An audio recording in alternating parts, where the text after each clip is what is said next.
Welcome back बच्चों हमने अपने क्वांटम मैकेनिक्स के प्रीवियस लेक्चर में किया था कि जो लाइट है वो पार्टिकल नेचर था। तो उसके बाद हमारे पास एक सेकंड फिनोमिना आता था जिसने प्रूव किया था कि जो लाइट है वो उसकी जो एनर्जी वो कैसे क्वांटाइज्ड।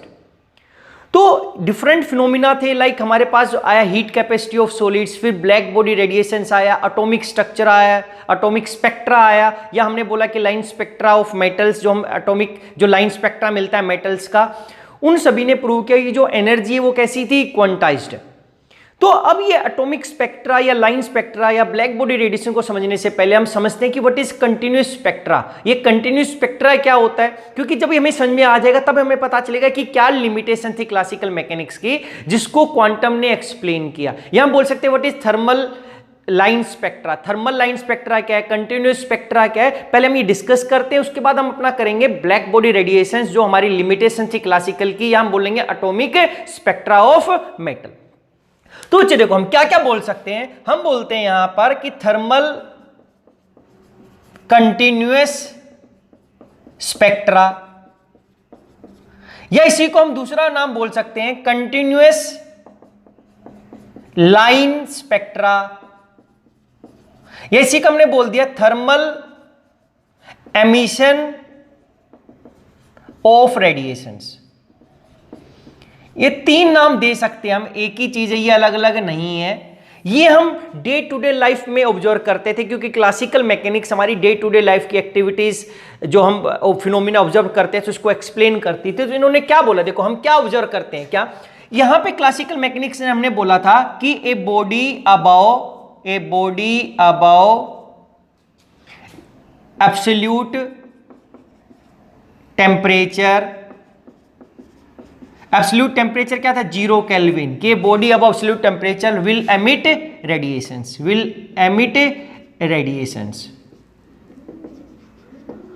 या हम बोल सकते हैं a body on heating will emit radiations, a body on heating will emit radiations. तो कह रहे जब भी हम किसी बॉडी को हीट करते तो क्या होती है, रेडिएशंस निकलती हैं। अब इसका जो फर्स्ट हम जो ऑब्जर्व करते हैं वो क्या करते हैं, एट वेरी लो टेम्परेचर क्या हुआ, जो wavelength of radiations lies in radio oblique microwave region कह रहे कि जब टेम्परेचर कम होता है, काफी कम होता है, अगर मेरे माइनस में ये 0 से तो ज्यादा, 0 केल्विन से ज्यादा है, 1 केल्विन, 20, 40, 100, 200 केल्विन, तो जो मैक्सिमम जो रेडिएशंस निकलेंगी वो उनकी जो वेवलेंथ होगी किस रीजन में लाई करेगी, आइदर इन रेडियो या माइक्रोवेव रीजन में ऐसा होता है। अगर इसका टेम्परेचर हम थोड़ा सा इंक्रीज करें, बी पॉइंट हम क्या लिख सकते हैं, at and if temperature increase, फिर हमने क्या बोला, if temperature is increased lambda will decrease, कि जैसे जैसे हम टेम्परेचर को राइज किया जो वेवलेंथ क्या हो गई, डिक्रीज। तो अब इसके बाद हमारे पास एक पॉइंट आया सी, क्या, at room temperature lambda lies in IR region. कह रहे कि रूम टेम्परेचर पे जो वेवलेंथ होगी वो किस रीजन में लाई करेगी, IR में। ये हम प्रूव कर सकते हैं। अभी कोरोना रीजन के टाइम पे पहले हम अपना टेम्परेचर, अगर आपको बुखार हो जाता था आप टेम्परेचर थर्मामीटर से मेजर करते थे, मरकरी थर्मामीटर यूज करते थे।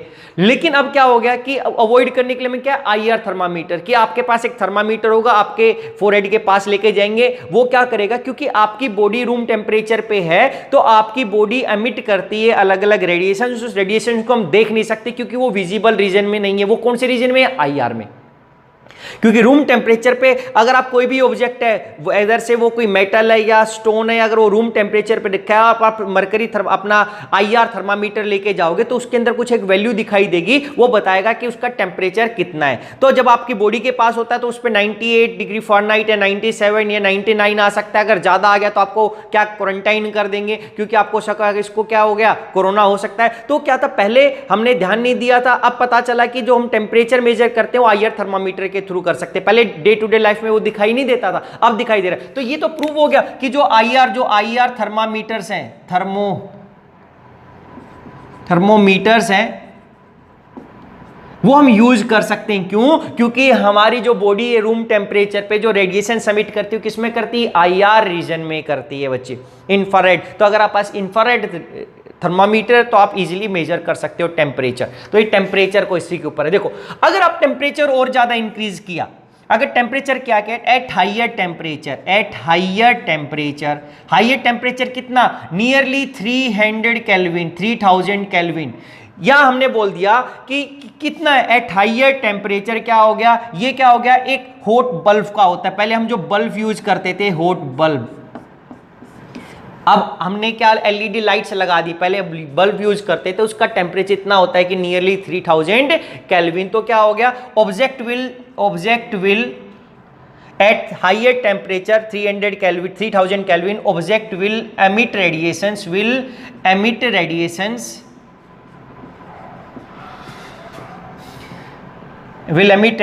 in visible region।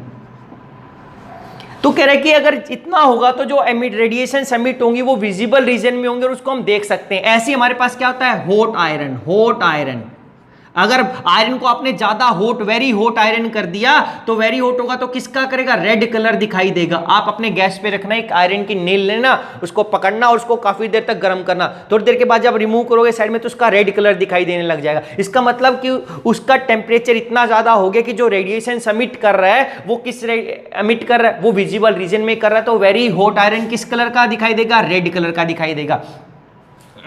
जो हमारा बल्ब दिखाई देता था वो भी हमें क्या कर रहा है? रेडिएशन एमिट कर रहा है, क्योंकि उसके अंदर जो फिलामेंट था वहां का उसका रेजिस्टेंस, टंगस्टन जो फिलामेंट था उसका रेजिस्टेंस ज्यादा था, वो ज्यादा हीट हो जाता, इतना ज्यादा हीट हो गया कि टेम्परेचर यहां पे चला गया और वो रेडिएशन को एमिट करेगा इन विजिबल रीजन। अगर हम इससे भी ज्यादा टेम्परेचर ले जाएं तो पहले जो हमारी लाइट यहां पर हमें रेड दिखाई दे रही थी बच्चे, अगर इसको ज्यादा करें तो ये ब्लू की तरफ चला जाएगा धीरे धीरे। ये विजिबल रीजन का, रेड से हम कहा जाते हैं ब्लू की तरफ जाते हैं। बट अगर एक और पॉइंट दिया, ई पॉइंट क्या बोला? At very high temperature, at very high temperature क्या हुआ? एमिटेड रेडिएशंस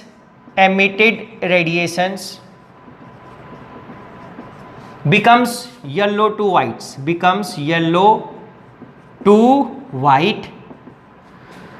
क्या हो गया? जैसे मरकरी लाइट्स की हम बात करते थे, अगर हमारी इस फंक्शन है शादी का तो पहले मरकरी लाइट्स लगाते थे तो व्हाइट कलर की रोशनी देती थी हमारे पास। क्यों? क्योंकि उसका जो टेम्परेचर है इससे भी बहुत ज़्यादा चला गया, नियरली 4000 केल्विन या 4500 केल्विन के आसपास। तो क्या हो गया कि जो एमिटेड रेडिएशन से will become yellow to white as radiations. हम क्या बोल सकते थे? एज रेडिएशंस क्या करते हैं? Extend through visible region. कि विजिबल रीजन को क्या कर सकती थी? एक्सटेंड कर जाती थी हमारे पास। तो अब इसी के लिए हम क्या बोल सकते थे बच्चे यहां पर?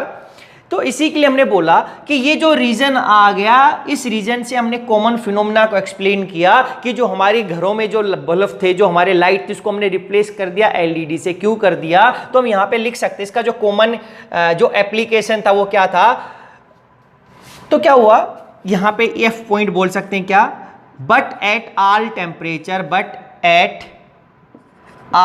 टेम्परेचर, कि कोई भी टेम्परेचर क्यों ना हो, कम हो, ज्यादा हो या बहुत ज्यादा हो, but at all temperature the bulk of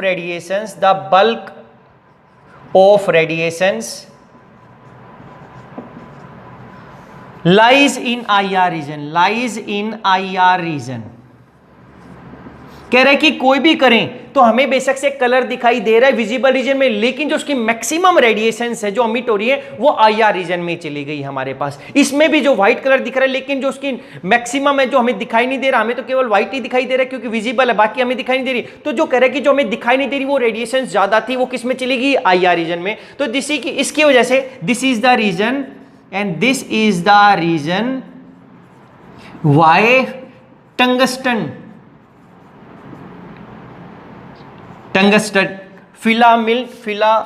filaments were so inefficient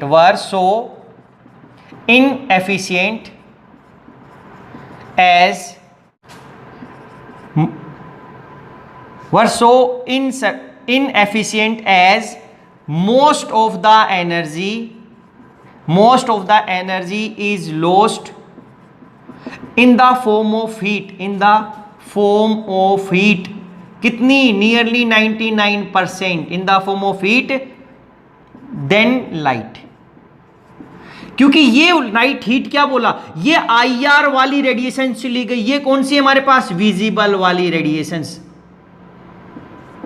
कि ये केवल 1% की वजह से हमें कलर दिखाई दे रहा है, 90% क्या हो गया। देखो अगर आप ये क्या बोल दिया, आईआर रेडिएशंस को आप देख नहीं सकते लेकिन आप फील कर सकते हो। अगर आपकी आंखें क्लोज हैं और एक वेरी हॉट आयरन रोड है, अगर आप उसके पास क्या कर सकते हो, we can sense this radiation, we can sense these radiations but can't see, but can not see. क्या मीनिंग है बच्चे, देखो क्या बोल दिया कि जो मैक्सिमम एनर्जी तो हमने इलेक्ट्रिकल एनर्जी थी, हमने चाहता उसको लाइट एनर्जी में कन्वर्ट हो जाए, लेकिन कह रहा है कि वहां पर वो हमारा जो फिलामेंट था वो गर्म हुआ, हाई टेम्परेचर हुआ, टेम्परेचर हाई राइज होने से उसने क्या किया, रेडिएशन समिट की, अब वो एनर्जी लॉस्ट कर रहा है, अपनी इलेक्ट्रिक एनर्जी लॉस्ट कर रहा है। तो कह रहा है कि जो मैक्सिमम कैसे किया, हीट, क्योंकि ये हीट की फॉर्म में हो रहा है, एक टाइम से हीट हमें दिखाई नहीं दे रहा है, यानी कि हमारा बल्ब गर्म हो रहा है, आसपास का इन्वायरमेंट भी गर्म हो जाता है, लेकिन जो लाइट की फॉर्म में वो कितना विजिबल जो रेडिएशन 1% है, बाकी कितनी 99 एज ए हीट। क्योंकि आप इसको फील कर सकते हो, देख नहीं सकते क्या। अगर आपके पास हॉट आयरन रोड था, आपकी आंखें क्लोज कर दी जाए और आपका हाथ उसके पास धीरे धीरे लाया जाए और वहीं पे रखा जाए, तो आप थोड़ी देर में बिल्कुल जैसे टच होने वाला आपको पता चलेगा कि ये गर्म है। वहां पर आप टच नहीं करोगे, बिल्कुल उसके पास लेके तो आपको फील हो जाएगा कि एक्चुअली हीट भी रेडिएशन से इसको मीडियम की रिक्वायरमेंट नहीं है। ऐसा नहीं कि आपने वैक्यूम रख दिया, एक रूम रखा, आपने उस वहां पर आपने एक तरफ कोई भी चीज उसमें बंद कर दी, कोयले रख लिए या very hot red iron rod रख ली और आप वहां पे और उसकी सारी एयर बाहर कर दिया, तो बेशक से वहां पे ऑक्सीजन नहीं है, एयर नहीं है, लेकिन उस रूम में आपको गर्मी का एहसास होगा, क्योंकि वहां पर जो आ रही है वो आईआर रेडिएशन आ रही है, और आईआर की जो एनर्जी होती है हमारे पास वो डिफरेंट होती है विजिबल से हमारे पास। तो फिर भी क्या बोला कि जो मैक्सिमम लाइट का लॉस्ट हुआ किसकी फॉर्म में हुआ, हीट की फॉर्म में। वो हीट को हमने किस में बोल दिया कि भाई ये आईआर की फॉर्म में हुआ था, तो यहाँ पर रेडिएशन हुई है वो हीट की फॉर्म में चली गई और हम उसको आईआर, क्योंकि हम देख नहीं सक रहे इसलिए हमने ऐसा बोल दिया बच्चे। तो यहां से हम एक पॉइंट बता सकते हैं क्या, तो हमने यहाँ पे क्या कंक्लूजन लगाया, द थर्मल एमिशन, तो यहाँ पे क्या बोल दिया, EFG क्या बोल दिया, the thermal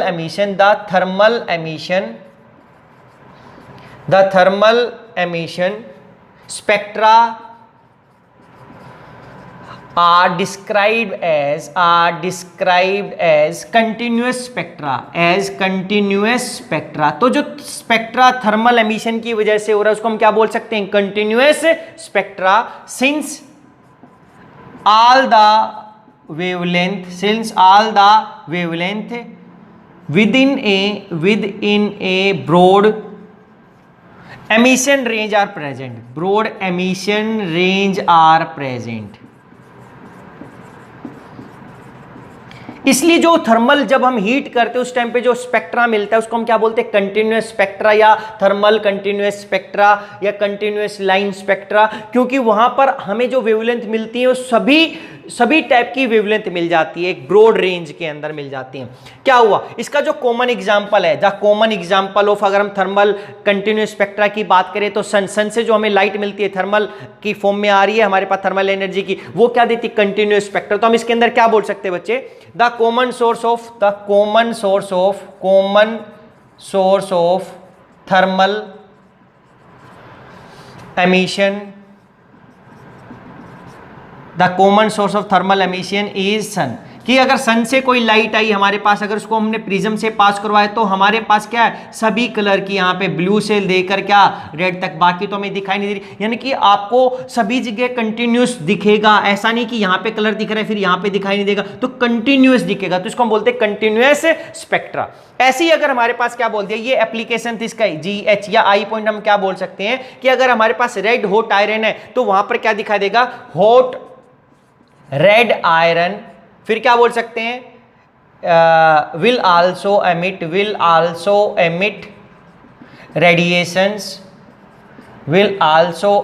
radiations as a broad continuous spectra, that NI will perceive as orange color।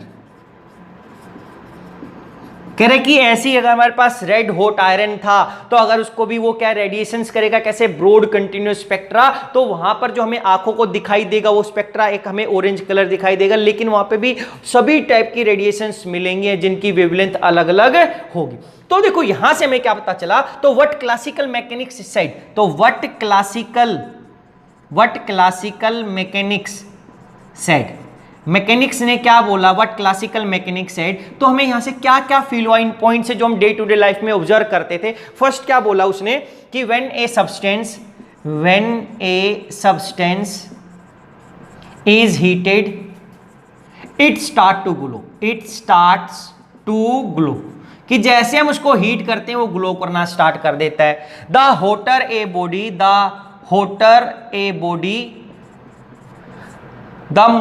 The more it's glow, कह रहे जितना ज्यादा गर्म होगी, जितना ज्यादा उसका टेम्परेचर होगा, उतना ही ज्यादा वो क्या करेगा, ग्लो करेगा, उतना ही ज्यादा वो रेडिएशन सबमिट करेगा विजिबल रीजन के अंदर। फिर थर्ड पॉइंट क्या बोला, this pattern is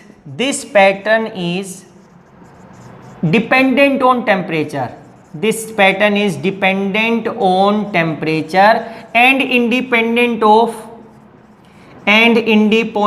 of object, कि क्या ऑब्जेक्ट है। कहने का मतलब है कि अगर आप एक प्लॉट करते हो हमारे पास यहां पे इंटेंसिटी ऑफ लाइट का वर्सेस वेवलेंथ, और कब, जब हमें किसी सब्सटेंस को या ऑब्जेक्ट को हीट करता हूं तो कह रहे कि हमें ऐसा स्पेक्ट्रा मिलेगा, ऐसा, ये इंटेंसिटी ऑफ रेडिएशन आ गई। कह रहे कि जैसे जैसे टेम्परेचर राइज होगा, ये स्पेक्ट्रा कम मिल रहा है क्योंकि हमने बोला कि जैसे जैसे टेम्परेचर राइज होगा वेवलेंथ डिक्रीज होने लगेगी, तो यानी कि डिक्रीज होने लगेगी तो जो कम वेवलेंथ की जो इंटेंसिटी होगी रेडिएशंस की वो ज्यादा, क्योंकि जो कम इंटेंसिटी जिनकी वेवलेंथ कम होगी उनका नंबर ज्यादा हो जाएगा, वो रेडिएशन ज्यादा हो जाएंगे, तो उनकी इंटेंसिटी क्या होने लग गई, इंक्रीज होने लग गई।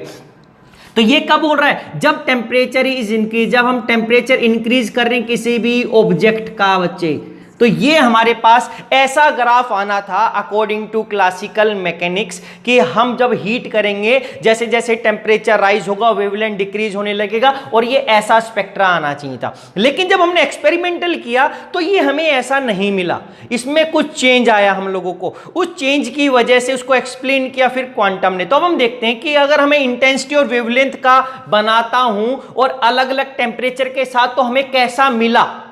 ये तो था क्लासिकल ने जो प्रिडिक्ट किया था ये कंटिन्यूअस लाइन स्पेक्ट्रा के अंदर कि भाई ऐसा आना चाहिए था, हमारे पास सभी वेवलेंथ की रेडिएशंस होंगी और एक पर्टिकुलर टेम्परेचर पे किसी पर्टिकुलर वेवलेंथ की रेडिएशंस कम होंगी, फिर या किसी पर्टिकुलर वेवलेंथ की रेडिएशन ज्यादा होंगी। तो हमें एक्चुअल में क्या मिला वो और देखते।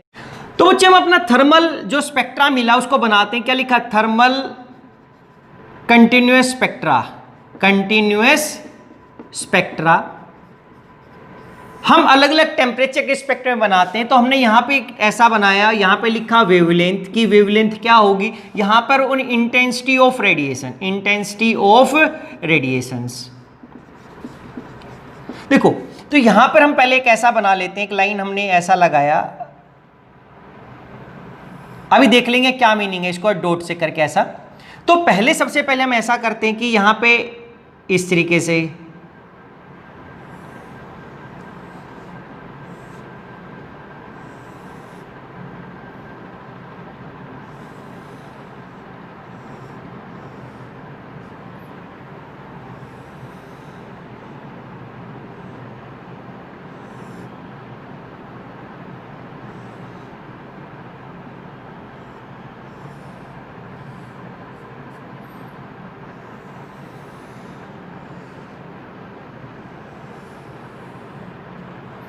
ये हो गया हमारा विजिबल रीजन, विजिबल इधर हमने लिख दिया ब्लू लाइट, इधर लिख दिया हम लोगों ने रेड। ये आ गया हमारे पास यूवी रीजन, ये हो गया हमारे पास आईआर रीजन। अगर हम टेम्परेचर लिखें तो इसको मैं लिख सकता हूं लाइक ये जो टेम्परेचर रिप्रेजेंट कर रहे हैं 2000 केल्विन को, 25000 केल्विन को, यहाँ पे ये 3000 केल्विन को, यहाँ पर ये करेगा 4500 केल्विन को। ऐसा थोड़ा सा इसको यहां से दिखाते हैं बच्चे।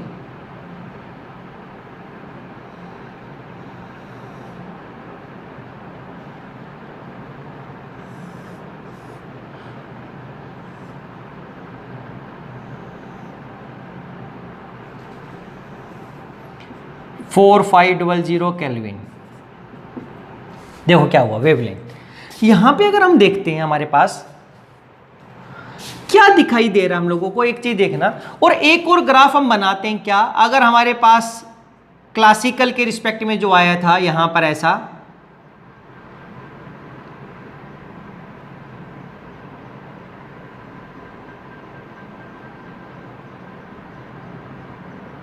इस तरीके से हमारे पास, तो ये जो था क्लासिकल मैकेनिक्स के रिस्पेक्ट में,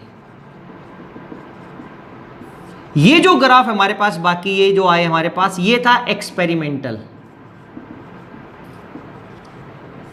देखो अच्छे, या इस ग्राफ को समझना जरूरी है हमारे लिए। क्या क्लासिकल ने बोला कि जैसे जैसे मेरा टेम्परेचर राइज होगा, जो हमारी जो इंटेंसिटी ऑफ रेडिएशन होगी वो इंक्रीज होनी थी, वो ऐसे कैसा जानी थी हमारे पास। लेकिन एक्चुअल में क्या हुआ, जैसे जैसे टेम्परेचर राइज हुआ कि मेरी इंटेंसिटी पहले तो इंक्रीज हो रही है, जिसकी वेवलेंथ कम थी उन रेडिएशन की, फिर वो डिक्रीज हो रही है सभी के अंदर।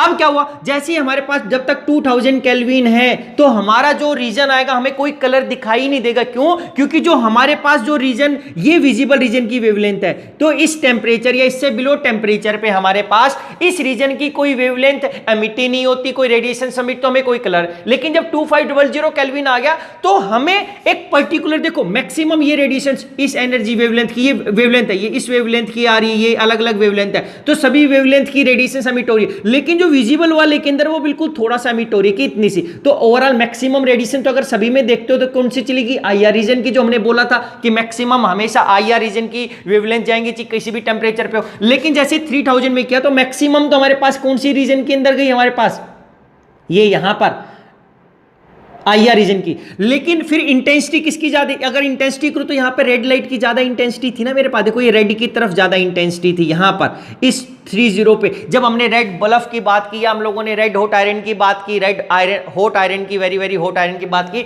तो हमारे पास वहां पे रेड कलर क्यों दिखाई दिया, क्योंकि जो हमारे पास बाकी रेडिएशन दिखाई दे रही है उनकी इंटेंसिटी कम है, विजिबल की रेड की ज्यादा थी। लेकिन और टेम्परेचर करते हैं तो ये देखो पीक कहां शिफ्ट हो गई हमारे पास, ब्लू की तरफ, यहां से ब्लू की तरफ, या और मैं करता हूं तो ये बिल्कुल जो आएगा हमारे पीक वो इस साइड आ जाएगा यूवी रीजन की तरफ। अगर वो यूवी की तरफ आ गया मेरे पास, जो हमने बात की थी कि एट हाईएस्ट टेम्परेचर हमें व्हाइट दिखाई देगा, और व्हाइट के बाद क्या दिखाई देगा, क्योंकि वो एक्सीड कर जाएगा कौन सा हमारा यूवी रीजन को, तो सॉरी विजिबल रीजन को, और यूवी की तरफ आ जाएगा तो हमें फिर कलर नहीं दिखाई देगा हमारे पास।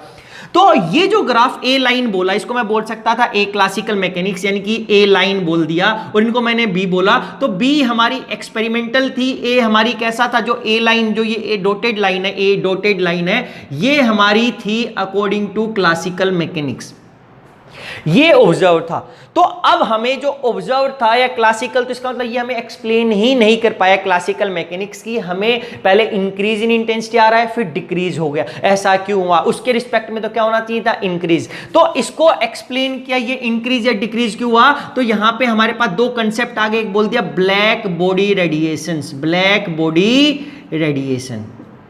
इसी स्पेक्ट्रा से, इस ग्राफ को मैं दोबारा से या इस डायग्राम को मैं दोबारा नहीं बनाऊंगा अभी, जब मैं ब्लैक बॉडी रेडिएशन मीट करूंगा। और दूसरा हम लोगों ने अब इन्हीं पॉइंट्स के रिस्पेक्ट हमने दूसरा एक्सप्लेन किया लाइन स्पेक्ट्रा, दूसरा क्या किया, एटॉमिक स्पेक्ट्रा या एटॉमिक स्पेक्ट्रा, या उसको बोल देंगे एटॉमिक लाइन स्पेक्ट्रा या एटॉमिक लाइन स्पेक्ट्रा, क्योंकि ये हम ऑब्जर्व करते थे इस टाइप से हमारे पास अलग अलग वेवलेंथ होगी डिक्रीज क्लासिकल के रिस्पेक्ट में। लेकिन जो ये ना तो ये फिनोमिना एक्सप्लेन कर पाया अब, ना ही इनको, जब ये इसको एक्सप्लेन नहीं कर पाया तो हमने इसको ब्लैक बॉडी रेडिएशंस के रिस्पेक्ट में करेंगे कि ब्लैक बॉडी क्या होता है, जो एक ब्लैक बॉडी होता है जो सभी रेडिएशंस को अमिट करता है या अब्जॉर्व करता है सभी वेवलेंथ की। तो हमने इसको ब्लैक बॉडी के अंदर पढ़ा और बताया कि ये ग्राफ हमारे पास नहीं आया, हमें ऐसा मिला, और इसको किसने एक्सप्लेन किया, क्वांटम ने। तो सबसे पहले देख लेते हैं what is atomic spectra and what is atomic line spectra.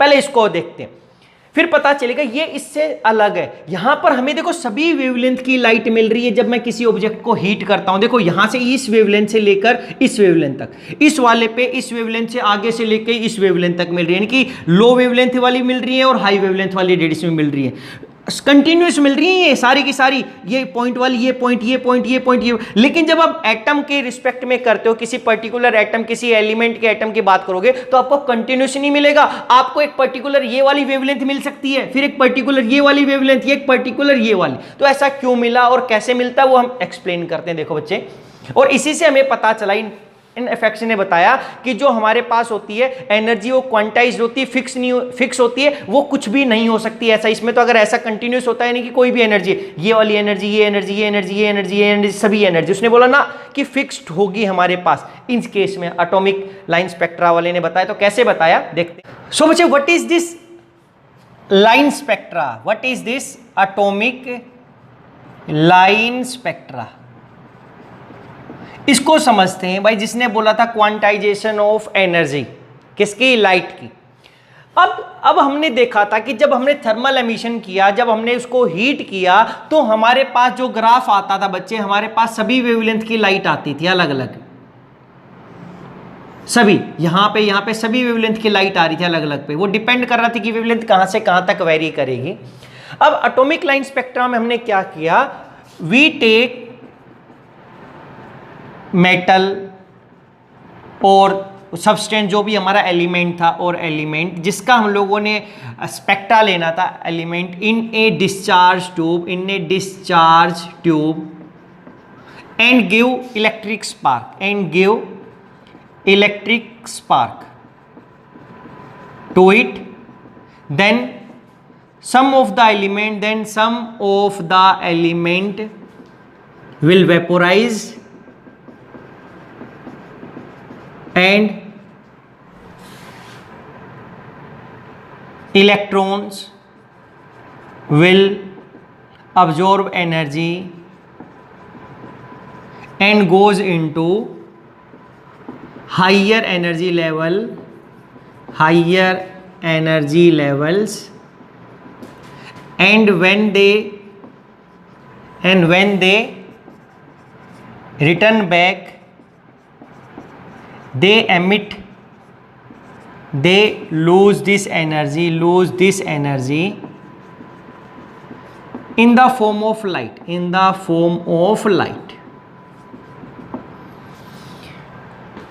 तो क्या बोला हमारे पास कि जब हमने एक एलिमेंट लिया बच्चे, और यहाँ पे हमने प्लस बोल दिया, जैसे प्लस, और ये क्या कर दिया माइनस, और हमने यहाँ पे एक डिस्चार्ज ट्यूब लगाई, इसके ऊपर हमने अपना एलिमेंट या हाइड्रोजन रखा, या हम लोगों ने एटम लिखा, यहाँ पे हमने क्या लिख दिया? वो एलिमेंट रख दिया, उसको एक स्पार्क दिया इलेक्ट्रिक करंट हाई वोल्टेज के ऊपर। और फिर जब यहाँ से हमारे पास ये इलेक्ट्रॉन कुछ वेपोराइज हो जाएंगे, यहाँ पर हमारे पास कुछ एलिमेंट वेपोराइज वेपर में हो सकता है, या जब एनर्जी मिली तो कुछ इलेक्ट्रॉन एनर्जी लेगा और वो क्या आ जाएगा? हाइयर एनर्जी एक्साइटेड स्टेट में चला गया। और जब वो वापस से आएगा ग्राउंड तो एमिट करेगा लाइट को यहाँ पर। तब अब हमने इसको क्या कर, जो लाइट इसने एमिट की है यहाँ पर, हमारे पास जो एनर्जी एमिट की है, उसको हमने स्लिट से पास करवाया, स्लिट से। अभी स्लिट से पास होने के बाद हमने इसको प्रिज्म से पास करवाया। प्रिज्म से क्यों करवाया? क्योंकि जब हम सन से जो लाइट आई थी, जो सन से हमें लाइट मिली थी, उसको हमने प्रिज्म से पास करवाया, तो हमारे पास सभी कलर कंटिन्यूस मिला था, कलर यहां से यहां तक कलर कंटिन्यूस मिले थे, कहीं ब्रेक नहीं था। लेकिन जब प्रिज्म से हमने इसको पास करवाया बच्चे, तो प्रिज्म के बाद एक लाइन हमें ऐसा मिला यहाँ पे, जब हमारा डिटेक्टर था, हमने यहाँ पे फोटोग्राफिक प्लेट रखी, तो एक लाइन हमें यहाँ पे मिली ऐसा, फिर दूसरी हमें यहाँ पे मिली, तीसरी हमें यहाँ पर, और हमारी वेवलेंथ ऐसे क्या हो रही है? इंक्रीज। यानी कि हमें पर्टिकुलर वेवलेंथ वाली रेडिएशन मिली, पर्टिकुलर वेवलेंथ की वाली, ये भी पर्टिकुलर वेवलेंथ है। ऐसा नहीं कि यहाँ से यहाँ तक सभी वेवलेंथ की लाइट मिली, इसमें हमें सारी की सारी वेवलेंथ की लाइट मिली थी। यानी कि यहाँ से यहाँ तक जब इसको हमने फोटोग्राफिक प्लेट पे अगर हम इसको करवाते यहाँ पर, तो यहाँ से हमें ये वाली भी, ये वाला भी, ये वाला भी, ये वाला भी, ये वाला भी, यानी कि हमें कंटिन्यूस मिला यहां से यहां तक कंप्लीट वेवलेंथ, ये वाला पॉइंट, तो सारी की सारी हमें कंटिन्यूस मिली है। तो हमें सारी की सारी एक पर्टिकुलर फिक्स नहीं मिली। यहां पे हमें क्या मिला? हर एलिमेंट के अंदर हमें अलग अलग जगह पे हमें लाइंस मिली वहां पर, तो उसको बोला हम लोगों ने लाइन स्पेक्ट्रा। ये लाइन, ये कंटिन्यूअस लाइन स्पेक्ट्रा था, ये कंटिन्यूअस नहीं था, ये दिस इज डिसकंटिन्यूअस। एक यहां पर है, फिर एक यहां पर है, एक आगे होता तो एक आगे होता। तो यहां से एक पॉइंट क्या निकाला हम लोगों ने कि क्या होता है? ईच एलिमेंट, क्या नोट किया कि each element has its own characteristic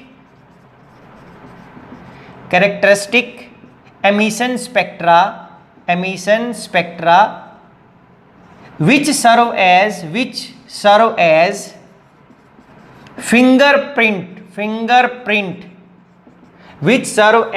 fingerprint capable of identifying particular element in a mixture।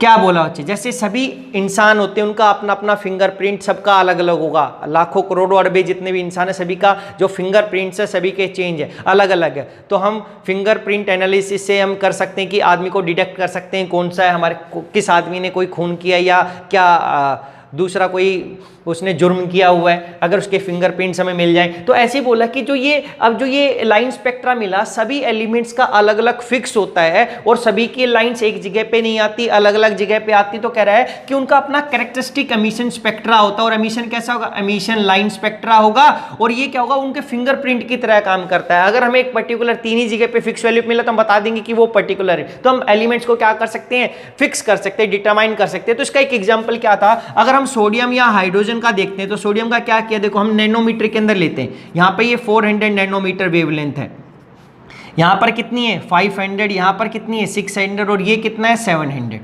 तो कह रहा है कि जो सोडियम के अंदर हमें मिलता है एक 500 के पास इधर आसपास इधर मिलता है, दो लाइंस मिलती हैं इसके स्पेक्ट्रा में, और इधर ये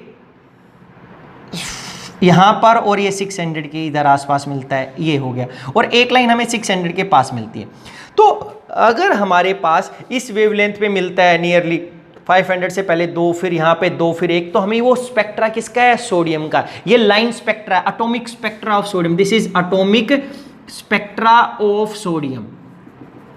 लेकिन अगर हम इसी को बोलें किसका बच्चे, अगर मेरे को किसका बनाना होता, हाइड्रोजन का, तो अगर मैं इसी को लाइन करूं ये 400, 500, 600, 700, तो हाइड्रोजन के केस में हमें क्या मिलता है कि तीन लाइन यहां पे मिलती हैं, 1 2 3, तीनों यहीं पे मिलती है और एक लाइन यहाँ पे मिलती है हमारे पास इससे ज्यादा वैल्यू पे यहाँ पे। तो तीन हमारे यानी कि 400 से 500 के बीच में तीन आती हैं और एक यहाँ पर आती है। तो हम समझ जाते हैं कि अगर ये मिलता है तो जो हमारा ये जो स्पेक्ट्रा था वो किसका था, जो लाइन स्पेक्ट्रा या एटॉमिक स्पेक्ट्रा किसका है, हाइड्रोजन का। तो इससे डिफरेंशिएट कर सकते हैं, सभी एलिमेंट का क्या होता है, ये अलग अलग होता है। तो अब इस लाइन स्पेक्ट्रा से हमें क्या पता चला, देखो बच्चे कि यहां से हमें पता चला कि जो हमारी जो एनर्जी एमिट हुई है वो एनर्जी एमिट हुई है वो कंटिन्यूअस फॉर्म में नहीं हुई, वो किस फॉर्म में हुई है, डिसकंटिन्यूअस की फॉर्म में एमिट हुई है हमारे पास। तो बच्चे हम यहां पे क्या बोल सकते हैं, the spectrum of this light is anything but not continuous, कि ये कुछ भी हो सकता है लेकिन ये कंटिन्यूअस तो नहीं है। तो हम इसको दूसरा क्या बोल सकते हैं, it consist of series of discrete line. कह रहे कि ये केवल क्या कर रहा है, डिस्क्रीट लाइन, एक पर्टिकुलर एनर्जी की क्या कर रहा है, लाइंस को रिप्रेजेंट कर रहा है। और डिस्क्रीट लाइंस या discrete spectrum, it consider discrete spectrum card lines, ऐसा बोल सकते हैं अगर हम लिखें स्पेक्ट्रम कार्ड लाइंस या डिस्क्रीट लाइंस को रिप्रेजेंट कर रहे हैं। अब यहां से हमें ये चीज पता चल गई थी कि हमारे पास जो एनर्जी है, अब हमें ये किसने बताया, ये एक्सप्लेन किया बोर ने बताया कि हमें ये लाइंस क्यों मिल रही, बोर थ्योरी, क्योंकि बोर ने इसको एक्सप्लेन किया। तो बोर थ्योरी ने 5 पॉइंट क्या बोले, उसने बोला कि the electron will revolve around nucleus in fixed orbit having a particular or fixed energy। क्या बोल दिया था उसने, ये 5 पॉइंट इसलिए क्यों बोले, क्योंकि इसके जो लास्ट पॉइंट है उसको इसने एक्सप्लेन कर दिया था, इन लाइन स्पेक्ट्रा को एक्सप्लेन किया था। तो क्या बोला कि जो हमारे इलेक्ट्रॉन होंगे वो रिवॉल्व करेंगे न्यूक्लियस के अराउंड ऑर्बिट्स में, ऑर्बिट्स की पर्टिकुलर या फिक्स क्या होगी, एनर्जी। सेकेंड पॉइंट ने यहां पे बोल दिया इन particular orbits electron will neither gain और लूज एनर्जी। जब तक वो एक पर्टिकुलर ऑर्बिट में ना तो वो एनर्जी लूज करेगा ना ही गेन करेगा। थर्ड पॉइंट इसने बोला बच्चे, orbits are permitted, only those orbits are permitted in which angular momentum of electron is quantized in multiple of h upon 2 पाई। उसने क्या बोला, जो MVR मोमेंटम होगा वो किसके इक्वल होगा, NH अपॉन 2 पाई। क्या मीनिंग है, इसने बोला कि वही ऑर्बिट एग्जिस्ट करेंगे जिसके अंदर अगर इलेक्ट्रॉन है तो उसका जो एंगुलर मोमेंटम होगा उस ऑर्बिट के अंदर वो मल्टीपल में होगा h अपॉन 2 पाई। अगर इसके मल्टीपल में नहीं है, यहां पर n क्या है, वोल नंबर है, एक वोल नंबर, ये फ्रैक्शन में नहीं होगा, नेवर इन फ्रैक्शन। तो कह रहा है कि अगर उसका जो एंगुलर मोमेंटम है इलेक्ट्रॉन का, अगर वो h अपॉन 2 पाई के मल्टीपल में तो ही ऑर्बिट एग्जिस्ट करेगा, अदरवाइज ऑर्बिट एग्जिस्ट नहीं करेगा, और वो नहीं करेगा तो वहां पे इलेक्ट्रॉन नहीं मिलेगा। और जो इसका लास्ट पॉइंट था, ये इंपॉर्टेंट पॉइंट था, इसने क्या बोला, वो था कि when energy is supplied to electron then it is excited या goes to higher energy orbits और सेल बोल सकते हैं, orbits और cells, but when it return back it lose its energy in form of radiation. और हमें पता है कि लाइट भी क्या है, हमारी एक फॉर्म, लाइट है इलेक्ट्रोमैग्नेटिक रेडिएशंस की एक फॉर्म। तो बोला कि ये एनर्जी लेगा इलेक्ट्रॉन और हाइयर एनर्जी लेवल में चला जाएगा, और जब वापस ग्राउंड अपने नॉर्मल लेवल पे आएगा, नॉर्मल स्टेट पे आएगा, तो एनर्जी को लूज कर देगा इन द फॉर्म ऑफ रेडिएशंस।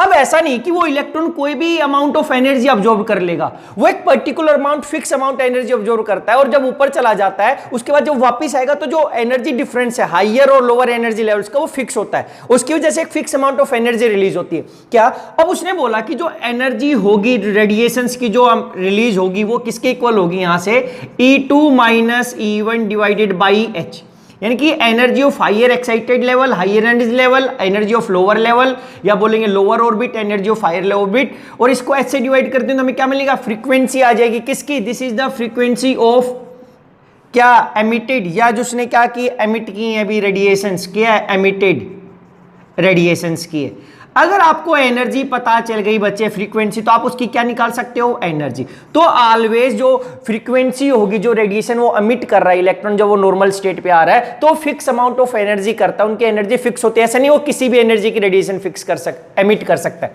या फिर उसने बोला कि म्यू को हम दूसरा निकाल सकते हैं, RC upon 1 upon N1 square minus 1 upon N2 square.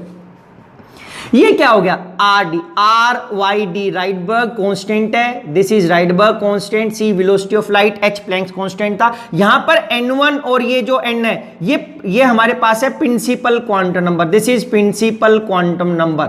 ये N1 लोअर क्वांटम नंबर है, ये क्या है, हाइयर क्वांटम नंबर है हमारे पास ऑर्बिट्स का, या जिसको हम बोलते हैं सेल। तो यहां पर N, देखो क्या मीनिंग था इसका, ये सब कुछ एक्सप्लेन किया। इस थर्ड पॉइंट जो हमारा फोर्थ पॉइंट था, इसने जो हमारा लाइन स्पेक्ट्रा था एक्सप्लेन किया था। हमारे लाइन स्पेक्ट्रा में हमें क्या मिली थी, देखो लाइंस मिली थी।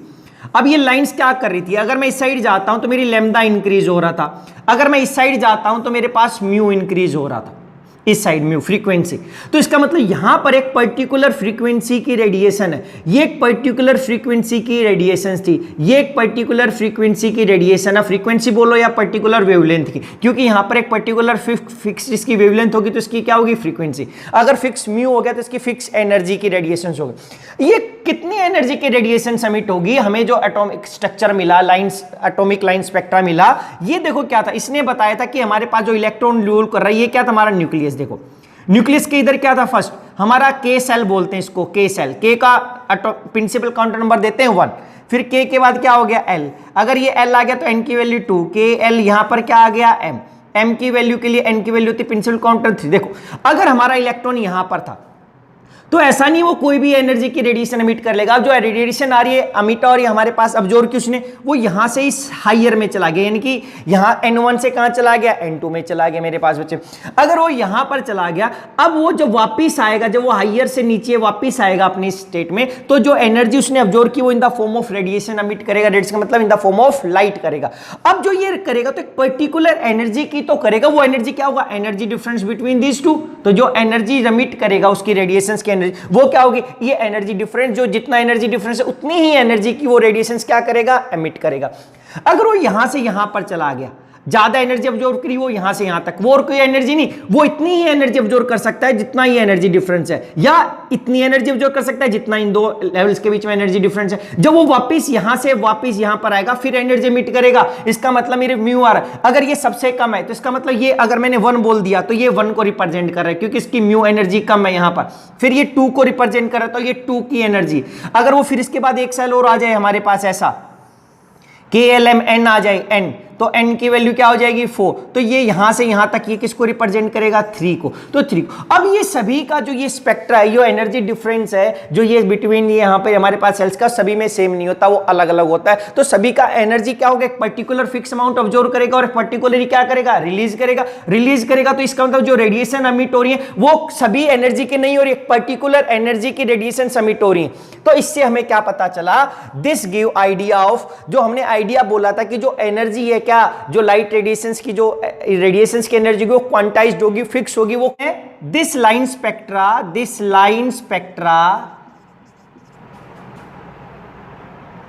Explain that light of particular frequency will emit out,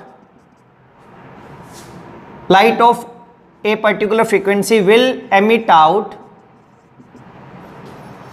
and which corresponds to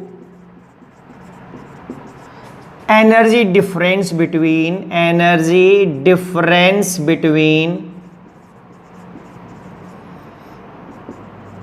two energy levels, cells or orbits, and hence this prove quantization of energy। देखो बच्चे क्या बोल दिया हमने लास्ट में, तो बोला था कि जो लाइट एमिट होगी एक पर्टिकुलर फ्रीक्वेंसी या एनर्जी की होगी, तो अब ये जो होगी लाइट पर्टिकुलर फ्रीक्वेंसी वो किसके इक्वल होगी, एनर्जी डिफरेंस जिस ऑर्बिट और सेल्स, या हमने ऑर्बिट बोल दिया। तो इसी से पता चला कि जो हमारी जो लाइट की जो एनर्जी, जो रेडिएशंस की एनर्जी, वो कुछ भी नहीं हो सकती रेंडमली, ये कम ज्यादा हम कुछ भी बोल दें, यानी कि वो क्या होगी, फिक्स्ड होगी। और वो फिक्स प्लैंक ने पहले ही क्या बोल दिया, तो एनर्जी क्या होगी, मल्टीपल्स में होगी, इक्वल्स टू क्या होता है, NH म्यू। अरे एच एन तो नंबर ऑफ रेडिएशन, अगर मैं हटा देता हूं तो एच प्लैंक्स कांस्टेंट, व्यू क्या, फ्रीक्वेंसी की जो एनर्जी ऑफ रेडिएशन है वो क्या है, या एनर्जी ऑफ रेडिएशन हमने क्या बोलता, क्वांटा या बोल दिया था फोटोन बोला था, वो क्या होगी, एच म्यू, जो उसकी फ्रीक्वेंसी पे डिपेंड करेगी। और यहां पर उसकी फ्रीक्वेंसी किस पे डिपेंड करेगी भाई, जो एनर्जी डिफरेंस बिटवीन सेल। तो इसीलिए हमें एक पर्टिकुलर लाइट एटॉमिक्स, जब हमने एटम्स का स्पेक्ट्रा लिया, या हम बोल सकते हैं एलिमेंट्स का स्पेक्ट्रा लिया, तो वो फिक्स मिला, क्योंकि जो एनर्जी डिफरेंस है वो फिक्स होता है, सभी का सेम नहीं होता। तो इससे फर्स्ट प्रूव हो गया कि क्वांटाइजेशन ऑफ एनर्जी। जो सेकंड फिनोमिना था वो था ब्लैक बॉडी रेडिएशन, जिसने भी प्रूव किया कि जो हमारा एनर्जी होगी वो कैसे होगी, क्वांटाइज। उसके बाद जो थर्ड था हमारे पास वो था हीट कैपेसिटी। हीट कैपेसिटी ने बोला कि जो एनर्जी क्या है, क्वांटाइज। अब हम देखते हैं what is black body radiation.